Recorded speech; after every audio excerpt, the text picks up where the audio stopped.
Hyundai Verna comes with a 1.5 litre 4-cylinder turbo making 158 horsepower or a 1.5 litre 4-cylinder making 113 horsepower. Power is delivered through a 7-speed DCT or a 6-speed manual gearbox on the 1.5 turbo and a CVT available on the 1.5 4-cylinder.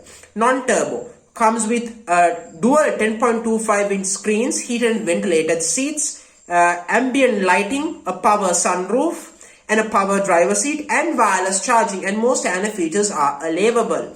The interior is premium and upmarket. The exterior is stylish and bold in my personal opinion. And trim levels are EX, S, SX, and SX/O. Now, if this were to be sold in the United States, it will cost $13,200 up to $21,000.